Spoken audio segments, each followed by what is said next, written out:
Hello everyone, Tai here. Today we will be talking about yokai, which are kind of like Japanese ghosts. They have a little bit more personality than a ghost that you might imagine immediately, like kind of translucent, like white floaty, not quite that type of ghost. And we will be referencing a really cool book called Nihon no Yokai, where Nihon, Japan, and then yokai is yokai.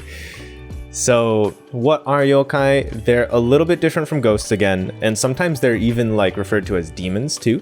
But yeah, interesting enough though, yokai in general, they do tend to lean towards kind of more harmful behavior. So they'll either literally try to kill you, or they'll like pull pranks on you, as we'll see. But overall, like when a person would kind of run into yokai is outside of kind of the bounds of humans, like the human kind of areas. So the cities, you might not really see yokai, but if you go to the mountains or you go in the sea or the ocean or anything, you're probably going to run into some. Also, it's really interesting because I think it was 3 a.m. is like the time that yokai will maybe start coming out in the city. So there is like a whole type of like forest yokai, there's mountain yokai, there are house yokai. So all types, completely all over the place. But generally, kind of based on the yokai that I've read in this book so far, if you ask me, I'd say that yokai are actually really just kind of explanations before we had enough science and like things like that to really kind of figure things out and like what went wrong if someone got injured or whatever. So like someone say lost in a snowstorm or things like that, people would say that you got by a yuki onna. So she's described as, you can see here, not just kind of human. A lot of yokai will seem to be human, but this yokai will appear during fubuki, which is like a blizzard. And if you meet her, she might give you like a baby, and then you try to like carry it, and it slowly gets heavier and heavier until you're sinking under snow, and then you inochi o tosu, so die. So she's not that friendly. Don't take babies from strangers, I guess. I don't know. At least not in blizzards. But this book is really cool because it has a little kind of power scale here. So you can see there's 5 different things. So there's tsuyosa, which is like kind of power or strength. There's yoryoku, which is the yo in yokai plus chikara. So like yokai power. Kowasa, which is scariness. There's kikaisa, which is kind of like mysteriousness, strangeness. And then chimedo, which is famousness. So yuki onna we see has a 5 chimedo, so like everyone knows yuki onna. And tsuyosa is ichi, is 1, so it's not really that strong, but she is kind of scary, so a 3 on the kowasa. She kills you, so kind of scary. But before we get too much further into a lot of extra yokai are very big in Japan, so everyone really knows what a yokai is, and you will see them way more often than you think if you start paying attention to them. Like they're everywhere.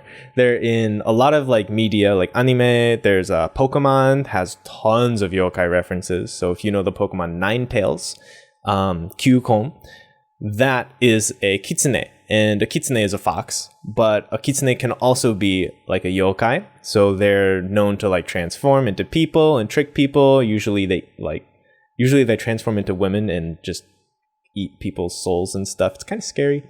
So that's in Pokemon. There's a lot of stuff in like Ghibli.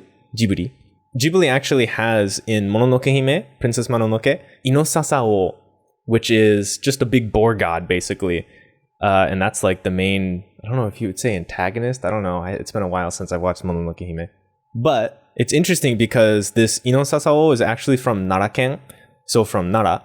And it's really cool because actually a lot of yokai actually have their own kind of places that they're from. So you can see like there's all these types of yokai and their origin stories are all from different prefectures and things like that, which I had no idea was actually a thing. That's so cool. But another cool thing about thinking of Mononoke Hime also has kodama.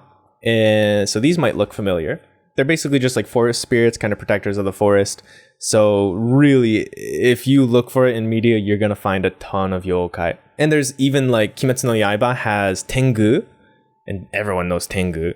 So they're known for their red faces and like long nose. They can fly, which is pretty cool. So Tengu are really interesting because they can kamikakusu you. So kamikakushi is actually, if you know Sento Chihiro no Kamikakushi, which is Spirited Away in English, you know what kamikakushi means.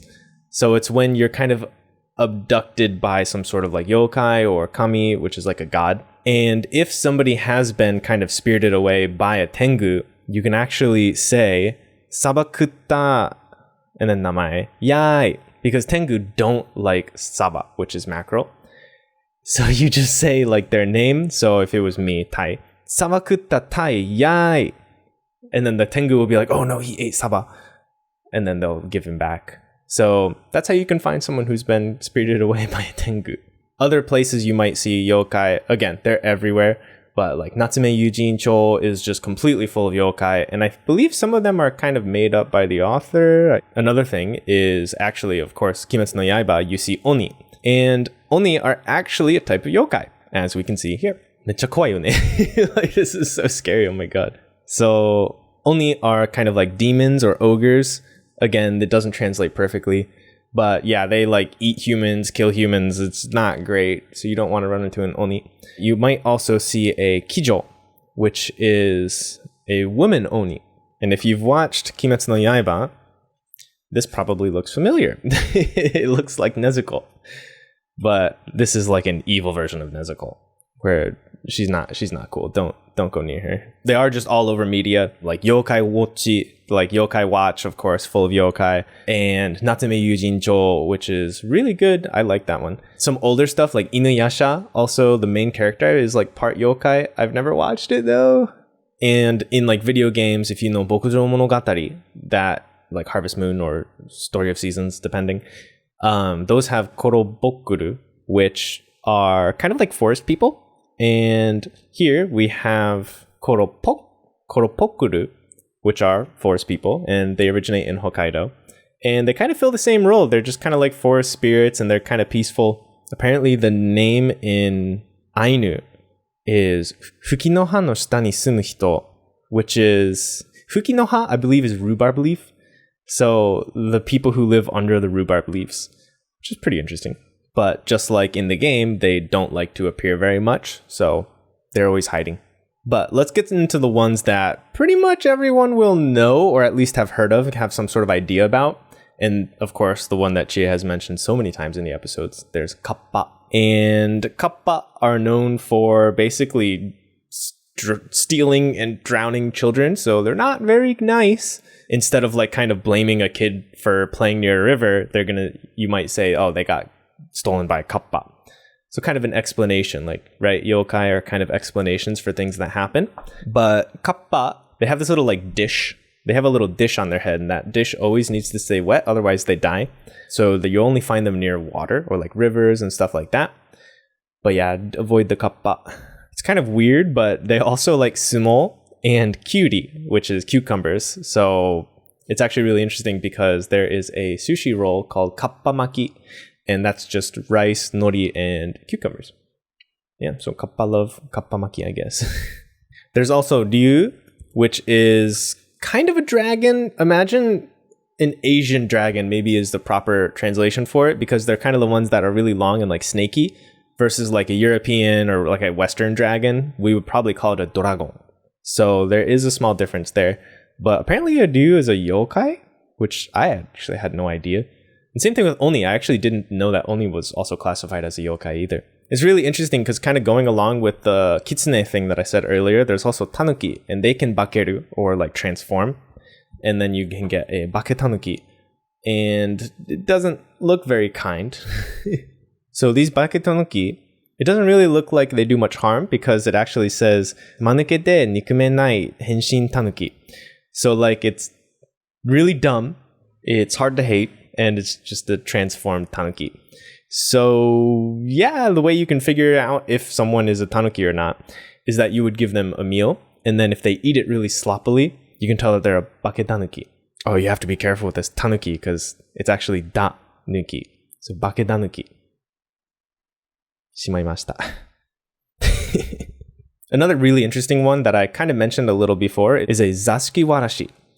So while it looks scary, it's actually more of like a mamorigami. So a mamorigami is kind of like a protector god, kind of. So you actually want one of these in your house. And if they leave the house, then the house can kind of go into disarray and like kind of katamuku, which is like kind of get slanted. So basically, if your house gets really old and starts falling apart, then you might say that the zashiki warashi left your house. And I actually have a friend who said she saw one of these in her house, and I was like, oh my God, what? And then everyone told me that, no, that's a good thing. There's actually a full lesson on zashiki warashi and other yokai in NativShark, so I'll link that in the description. A 10 out of 10 troll yokai is makura gaishi. So this guy will actually take your makura, your pillow, and kaisu it, so flip it. So in the past, the makura gaishi was really actually very bad to run into because in the past it said when you're dreaming, your soul leaves your body. And if a makura gaishi comes and flips your pillow on you, your soul can't actually return to your body. So this is probably one of the ways that they used to explain dying in your sleep. But it says in this book that nowadays it's basically just like a prankster.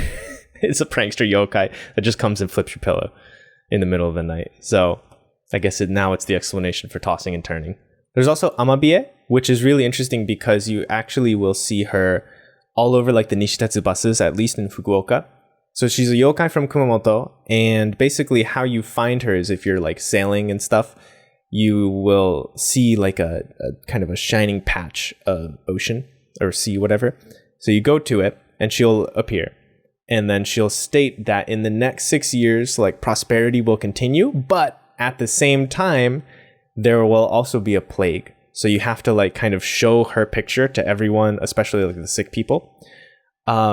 Interesting enough, though, it doesn't seem like she said she would do anything about it, but she just says that it will happen. So she gives a yogen, which is kind of that prediction. But yeah, I actually have ran into like posters of her all over the Nishitetsu bus. And there's also, I went to a mall one time and there was a big statue. It was like styrofoam or something, but it was a big styrofoam statue, bigger than me. And speaking of kind of ocean yokai, there's also one called the umibozu, which is terrifying. You never want to run into it when you're on the boat. But this is totally one way that, oh, the ship sunk. Oh, it's probably an umibozu.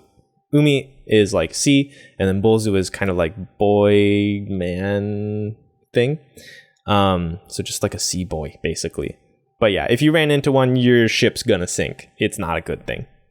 Also, it specifically appears at night. So if you ever notice like a dark blob in the water, it's an umibozu, you should stay away. Miru to fukitsu na koto ga okoru. So if you see it, an unlucky, unfortunate thing will happen. So fukitsu is like kind of unlucky. And then it goes on to say, fune o shizumerareru, which is, it'll sink your boat. I would consider that unlucky. But I would totally recommend this book. It's great kind of native material, like reading practice. Like it's maybe not the most natural language. Of course, when you're reading a book, it's going to be more textbooky and kind of grammatically perfect. So it won't help too much with your speaking, but it does give you a lot of kind of insight on like kind of the past Japan. It's really cool. I always recommend anything yokai related. I love it.